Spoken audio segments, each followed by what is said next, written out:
Okay, swali la kwanza. Kwa sababu walisema kwamba mimi nafundisha dhana, sifundishi kitu kutoka katika Biblia. Japo nimewasomea mafungu na nimefundisha dhana ambayo inapatikana katika Biblia kwa maana ya uungu wa Baba, kwa maana ya uungu wa Mwana na kwa maana ya uungu wa Roho Mtakatifu.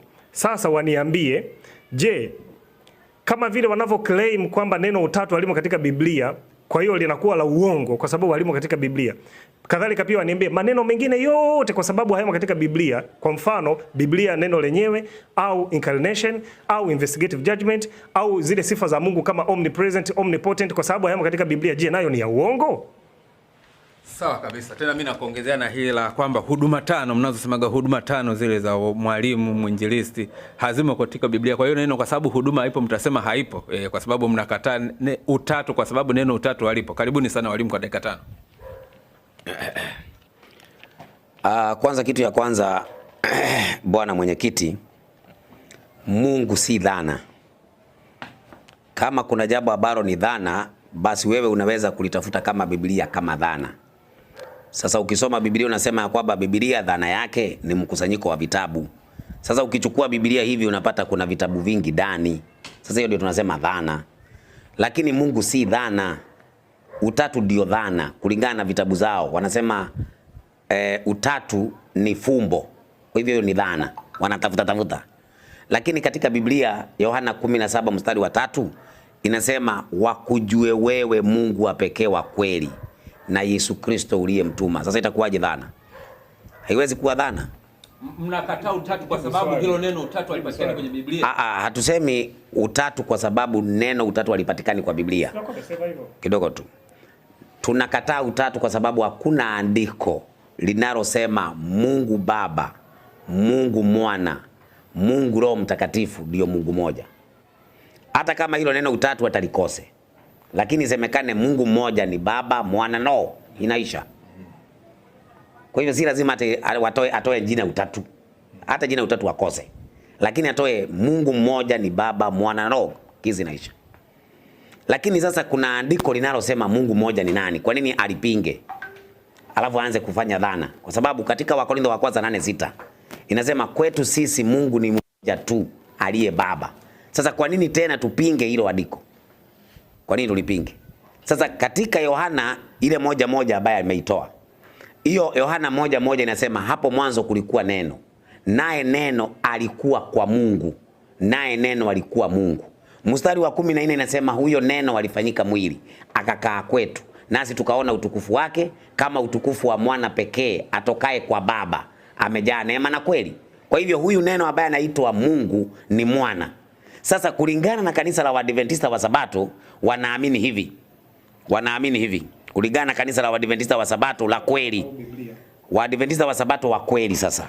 Kwa sababu kuna vitabu ambavyo kuna kitabu hapa nataka nisome ambacho kinaitwa J.G.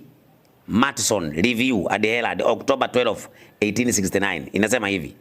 As a prophetic Seventh-day Adventist minister and evangelist said, Christ is the only literal Son of God, the only begotten of the Father. John 1:14. He is God because he is the Son of God. Ni Mungu kwa sababu ni mwana wa Mungu. Sasa kwa nini sasa aitwe Mungu kwa sababu ni mwana wa Mungu? Yeye Yesu anajibu anasema katika Yohana 5:43. Yesu anasema kwa nini hili neno Mungu linatumika kwake? Yohana 5:43 linasema hivi. Walakini mimi anasema mimi nimekuja kwa jina la Baba yangu. Kwa hivyo Yesu anatumia jina la Baba yake. Na Yesu anasema katika andiko lilitolewa na Masawe, Yohana 8:54. Anasema nikijitukuza mwenyewe utukufu wangu si kitu. Anitukuzaye ni Baba yangu ambaye nyinyi mwasema kuwa ni Mungu wenu. Na Yesu amekuja kwa jina lake. Waibrania 1 mstari wa 4.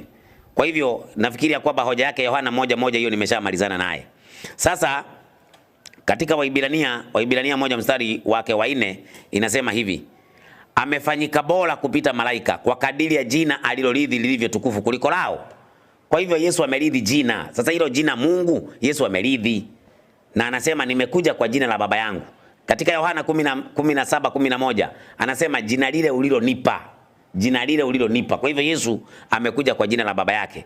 Sasa tukija katika habari ya kusema Yesu hana mwanzo. Yesu hawezi kukosa mwanzo na amezaliwa. Labda tuambie kuna Mungu wawili watatu. Sasa Yesu ana mwanzo kwa sababu yeye mwenyewe katika kitabu cha Wakolosai 1:15 inasema ni mzaliwa wa kwanza wa viumbe. Sasa atakosaje mwanzo wakati amezaliwa? Sasa Yesu anasema hivi katika Yohana 16:27 anasema nimetoka ndani ya Mungu. Sasa atakosaje mwanzo wa kutoka ndani ya Mungu? Sasa akasema akiwa na mwanzo lazima awe na mwisho. Sasa ni kwa sababu hajasoma vitabu.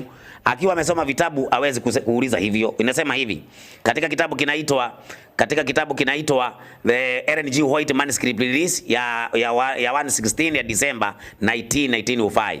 Anasema the Lord Jesus Christ, the only begotten Son of the Father, is truly God in infinity. Yani hana mwisho. Mwanzo wako naye hana mwisho in infinity. Wewe nyamaza tu, utakuja utanifuata tu baadaye, si niko hapa. Mimi utakuja kuniambia in infinity maana yake nini? But not in personality. Kwa hivyo ina maana Yesu sio Mungu person. Mungu person ni nani? Kwanza hapa ndipo nitamuulizia swali. Kwa sababu hapa kitabu kinasema Jesus is not God in person. Sasa who is God in person? Kwa sababu he is not Jesus kulingana na vitabu. Haya, kutoka hapo tunauliza sasa mwisho. Dakika zako okay. Zimeisha dakika 5 zimeisha.